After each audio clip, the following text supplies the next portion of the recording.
एक महत्त्वाची बातमी समोर आली। अजित पवार यांच्या राष्ट्रवादीच्या आमदारांची देवगिरीवर बैठक पार पडलेली आहे। या बैठकीला आमदार नवाब मलिक सुद्धा उपस्थित होते आणि त्यामुळे आता नवा वाद पेटण्याची शक्यता आहे। नागपूरमध्ये हिवाळी अधिवेशनादरम्यान मलिकांनी अजित पवारांच्या राष्ट्रवादीतील आमदारांची भेट घेतली होती आणि त्यामुळे विरोधकांनी महायुतीला चांगलंच घेरलेलं होतं।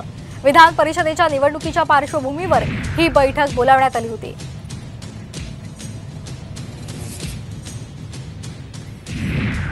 दरम्यान या संदर्भात एक आणखी महत्त्वाची बातमी समोर आली आहे। नवाब मलिक यांच्याबाबत प्रश्न विचारला असता अजित पवारांनी त्यांच्या रोखठोक शैलीमध्ये प्रतिक्रिया दिली। नवाब मलिक आमच्या बैठकीमध्ये दिसले, याचा तुम्हाला त्रास होतोय का, अशा शेलक्या शब्दांमध्ये अजित पवारांनी उत्तर दिले। नवाब भाई आपके साथ जुड़ गए क्या? दादा नवाब भाई आपके साथ त्रास होता है।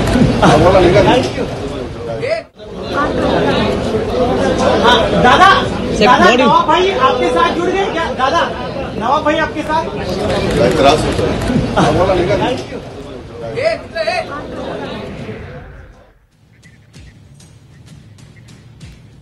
तर आपण पाहतोय नवाब मलिकांनी बोलणं टाळलेलं आहे। अजित पवार यांनी प्रतिक्रिया दिलेली आहे, शेलक्या शब्दांमध्ये त्यांनी प्रतिक्रिया दिलेली आहे। दरम्यान नवाब मलिकांनी बोलणं टाळलेलं आहे।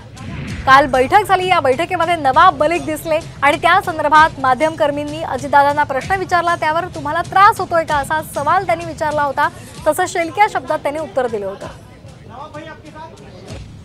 कोर्ट के आदेश से मुझे बोलने पे मनाई है। तुम्ही दादांच्या बैठकीला उपस्थित होता? दादा कोर्टाने बोलण्यावर मनाई दिलेली मला। महाराष्ट्रातील सर्व बातम्यांचे विश्वासार्ह व्यासपीठ, सकाळच्या सर्व सोशल मीडिया प्लॅटफॉर्मला लाईक, फॉलो आणि सबस्क्राईब करा। तसंच सर्व नोटिफिकेशनसाठी बेल आयकॉन प्रेस करायला विसरू नका।